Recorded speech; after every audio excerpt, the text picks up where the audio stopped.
হতো। দেশের জনগণকে নিয়ে কোনো মাথা ব্যথা নাই।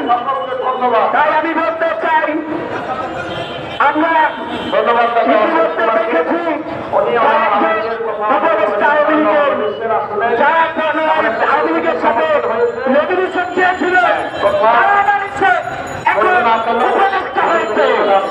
এই উপদেষ্টাদেরকে লক্ষ্য করতে হবে, এই উপদেষ্টাকে পদত্যাগ করতে হবে।